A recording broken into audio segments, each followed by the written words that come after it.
weighed out in for and national referendum. As elsewhere, the term defense is a misnomer. It's not what it is. It's recognized on all sides that so-called missile defense is an offensive weapon.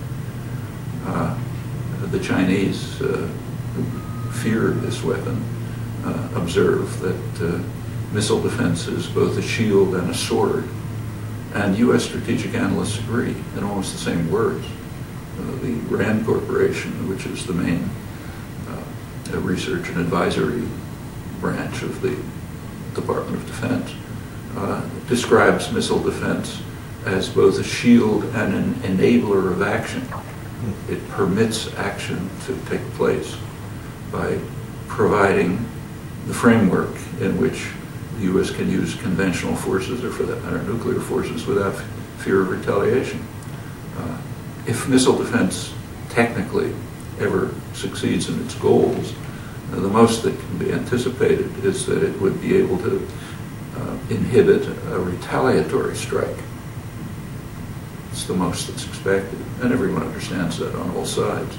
But to inhibit a retaliatory strike means that you're free to carry out a first strike. That's why missile defense is understood to be a first strike weapon on all sides. U.S. strategic analysts and their potential adversaries. Going to the missile defense systems in Eastern Europe, they are a very explicit provocation in their placement and their nature to the Russian deterrent. And again, that's understood by U.S. strategic analysts, leading ones like my colleague Theodore Postel, who recently has an article in Arms Control Today, the main arms control journal on the topic, looking at the missile defense systems in Eastern Europe, the planned ones, from the point of view of a strategic planner in Russia. And he points out that they must interpret this as an initial step of a very serious threat to their deterrent. So therefore they will react. And in fact, they've already reacted exactly as expected. Furthermore, it is well understood, again on all sides, that so-called missile defense is simply a step towards something much broader and much more ominous, namely weaponization of space, meaning emplacement in space of systems of lethal weaponry that can strike almost instantaneously, a few minutes, anywhere in the world, controlled by a surveillance technology that can tell if someone's walking across the street in Prague, and it puts everyone at risk. Now, that's official U.S. policy, to move in that direction. The words are denied, but when you read the documents, it's very clear. The Clinton administration was formally committed to what they call control of space for military purposes. The Bush administration has moved on to what they call ownership of space for military purposes. That's a vast extension of the traditional stand back to the Second World War that the U.S. will dominate the world and will not tolerate any threat to its capacity to use military force to maintain that dominance. No alternative form of sovereignty will be tolerated. And the means are there.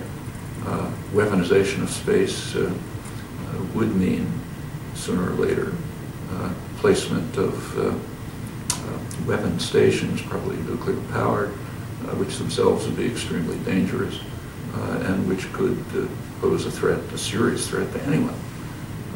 Anyone, in fact, not just nuclear states. The U.S. has refused to accept what are called nuclear assurance restrictions, meaning a ban on using nuclear weapons in a first strike against non-nuclear states. The U.S. formally rejects that alone, meaning anyone is a potential target.